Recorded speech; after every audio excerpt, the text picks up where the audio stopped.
Chapter 11. Where's Wainwright? Dr. Meyer-Brandis asked, stepping into Ops. It was the second room on the right, past the Gamma Wing access door from Alpha Wing, after the conference room. It was small, like a walk-in closet, filled with computer technology and monitors. It resembled a television studio control room. There were 4 workstations, each bearing the name of a resident doctor.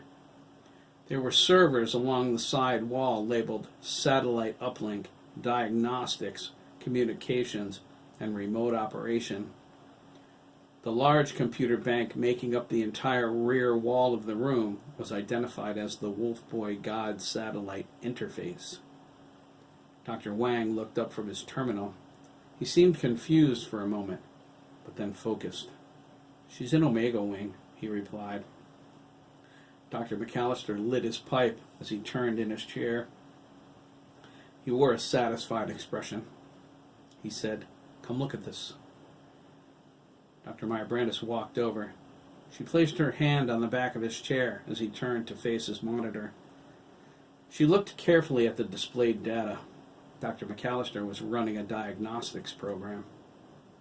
"His heart rate's high," Dr. Meyer-Brandis said, noticing the reading. Dr. McAllister replied, "They're playing rock music." "And he's enjoying it?" She reached over, tapping on the keyboard. "See for yourself."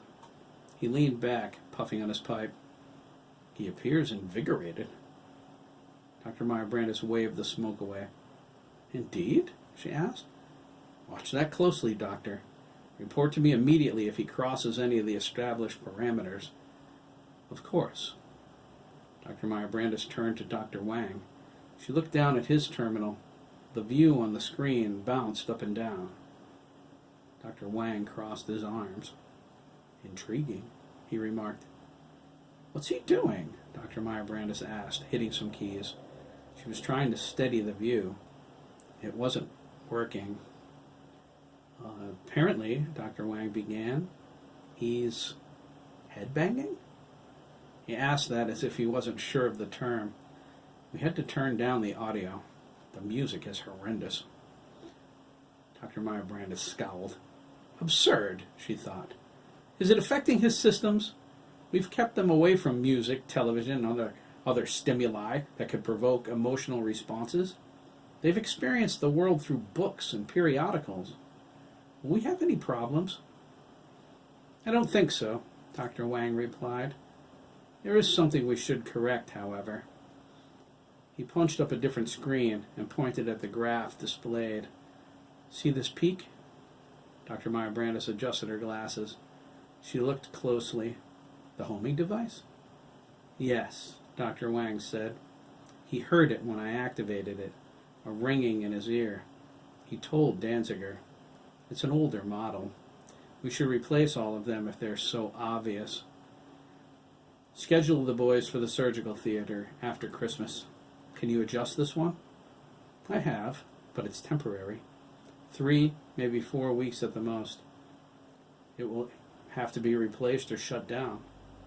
Replaced, she said. Shutting it down is not an option. We can't depend solely on the Wolf Boy God satellite. We need the homing device as a backup. Agreed. Dr. Wang nodded. The homing devices are independent of the satellite. It's extra security. Wolf Boy God isn't even aware of them. It's programmed to ignore them as irrelevant implants. Dr. Meyer-Brandis backed up and put her hands on her hips. She asked, Is there anything else I need to know? He's cataloging a phenomenal amount of sensory input, Dr. McAllister offered. Wolf Boy God has been accessed 12 times so far for confirmation. We expected that, she said. He has a lot to learn. He even accessed the FBI's facial recognition database, Dr. Wang said. There was a hint of pride in his tone. 100% match on a wanted felon whose current address is unknown. His parole officer is looking for him. Which is another thing, Dr. McAllister interjected. That situation led to an incident. What? She cried, losing her composure. Relax, Carolyn, he said. holding his hand up. "Oliver handled it. Quite effectively, I might add. I downloaded the video to your office terminal. I was forced to compensate for his anxiety, though, and calm him down." "Sanction?" Dr. Meyer Brandis asked. McAllister paused, furrowing his eyebrows. "No," he finally said, "although it should have been. We anticipated this problem. Oliver lacks a certain killer instinct. He didn't report the incident to Danziger, or us either. He made an anonymous 911 call instead." "Damn," Dr. Meyer Brandis said. She ran her hand through her pale blonde hair and adjusted her glasses. "No sanction and a willingness to deceive? Let's hope it doesn't affect the remote program." "I don't think it will," Dr. McAllister reflected, puffing his pipe. "But we won't know for sure until we test it." "Yes," Dr. Wang interrupted. He looked at Dr. Meyer Brandis and asked, "When will that be?" She frowned. "I'll speak to Tom. He'll want to be here for it, I'm sure." She glanced at the monitors once more before turning and walking into the hall. "As you were, gentlemen." There was an emergency exit to her right, before the observation booth and exam room 1. It led into the greenhouse near the landscaping storage room. Another hallway split sharply to her left and led to the labs, obstetrics, and gestations, rooms not identified by plaques. She continued straight past the entrance to the surgical theater on her right, to the Omega Wing access doors at the north end of the hall. She had to go in there, didn't she? Dr. Meyer Brandis thought. She figures she's safe. She knows how much I hate that wing. At any other time, she might have waited until Dr. Wainwright came out, rather than go into Omega Wing after her. Unfortunately, for the psychiatrist, Dr. Meyer Brandis was on the warpath. Who does she think she is? The doctor thought, angrily swiping her card key through the security slot.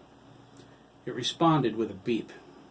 She opened her eyes wide for a cascading light that shined from a small window on the security slot's locking mechanism.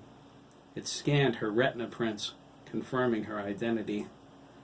Omega Wing had supremely strict security. "Access granted," TCOS informed her. "Good afternoon, Dr. Meyer Brandis." Double blast-resistant doors slid open in opposite directions. She entered Omega Wing's dimly lit hall, and the doors closed behind her. There was a loud clanking sound as its bolts locked into place. She felt a chill. Despite her stony exterior and strength of personality, this wing of the complex unnerved her. She steeled herself and moved with a determined stride down the ramp into the main hallway. How many mistakes have we made, she thought. She clenched her fist, digging her nails into her palm. She ignored the pain as they nearly pierced her skin. I can't shake the feeling this latest experiment, this field test, would be a cataclysmic, dismal failure. If only we had more time. Omega Wing's main hall went the full length of the section from east to west. Secured rooms lined either side of the long corridor, 24 cells in all, with Dr. Wainwright's office in the middle. Most of the cells were empty. Dr. Meyer Brandis didn't want to think about what occupied the ones that weren't. There were 2 exits, one for emergencies at the west end of the hall, and the main one that led back to Gamma Wing. Dr. Meyer Brandis paused outside Wainwright's office. There was barely enough room inside for her desk and the 2 filing cabinets against the rear wall. The psychiatrist wasn't there. Meyer Brandis went inside. 5 small television monitors sat on top of the desk, each viewing one of the occupied cells. Dr. Meyer Brandis adjusted her glasses and bent over to look at them. Her anger pushed past the boiling point when she saw where the psychiatrist was. She stormed out of her office and proceeded down the hall toward the last cell on the left. She slid her card key. TCOS informed her, access denied. Dr. Meyer-Brandis growled. She punched in the override code on the keypad. She tapped her foot while the computer went through the verification sequence. Finally, the door opened. Dr. Wainwright was sitting on a bed inside the cell. Dr. Meyer-Brandis opened her mouth to speak out, but before she could, a toneless, artificial voice boomed around here. "You!" the thing with its head in Dr. Wainwright's lap exclaimed. Dr. Meyer-Brandis rolled her eyes. Oh, Christ. Here we flipping go. "Brilliant move, Carolyn," Dr. Wainwright said with frustration. "Just brilliant." The thing stood up, massive and menacing. Its movements were jerky and spastic. Its colossal body resembled a professional wrestler and grew bigger as it moved toward the doorway. Its joints clicked. Its large fangs glistened in the dim hallway light. It was tall, almost 6 feet. It was hunched over, its spine crooked. It looked like a lupine grizzly bear with a man's face. Long, greasy brown hair hung lifelessly from its scalp, circling the outside of its cheeks shoulder length. Its arms and legs were an amalgam of human and machine. It thumped and whirred with each step as the servo mechanisms in its external bionics struggled to keep it steady with the psychotropic drugs coursing through its veins. The room shook as its feet struck the tiled floor. Dr. Meyer-Brandis stood her ground as it wavered before her. She glared at it, unaffected. Its one human eye, the left one, sky blue, bristled with hate. A thick external camera lens mounted to its right eye socket glowed with an eerie red light as it twisted to focus. The external blades of its clawed hand, mounted through its skin directly to its skeleton, were covered with exposed circuitry. It held its claws up to her face. "I suggest," Dr. Meyer-Brandis whispered through clenched teeth, "that you back up this instant." It took one step backward, reeling from her words as if physically struck. Its savage expression became hurt and fearful. It threw its head to the side and scurried away to the opposite corner of the room.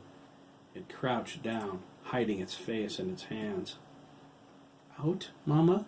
it growled, its lost tone pleading. "Billy, go out?" Dr. Wainwright strutted into the hall with a disapproving expression on her face.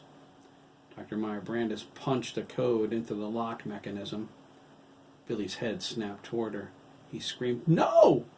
But the door shut, restoring the silence. Dr. Wainwright crossed her arms. "He'll be that way for hours, you know. Thanks a lot, Doctor." Dr. Meyer-Brandis turned toward her, eyes ablaze with anger she wasn't even trying to hide. She leaned into the psychiatrist and poked her roughly in the chest. "What did you think you were doing out there today?" she demanded, unconsciously opening and closing her fist. Dr. Wainwright stepped back. "What do you mean?" she asked, looking to see if anyone was nearby. No one was. She held up her hand. "Carolyn, relax." "That's Dr. Meyer-Brandis to you, Doctor!" she exploded, her cheeks flushing deep and red. Of course," Dr. Wainwright stuttered. I'm sorry." "You have some nerve," she hissed. "Who gave you the authority to give Oliver the complex's private phone number?" "No one, but..." "But nothing!" Dr. Meyer-Brandis snapped. "I did what I thought was right, Doctor!" Wainwright cried, her own anger growing. Dr. Meyer-Brandis got into her face. "What is right here, Doctor," she stated, the words coming soft and vicious, "is what I authorize." She moved in closer, their bodies touching. "If you cross that line again, they'll never find your body." She brushed against the psychiatrist before storming away. Dr. Wainwright choked back a sob, her hand to her chest. Her breaths came quick and shallow, As she fought to regain her composure, she stared down the windowless hallway. "We'll see about that, Carolyn," she whispered. Her voice quivered. "We'll just see."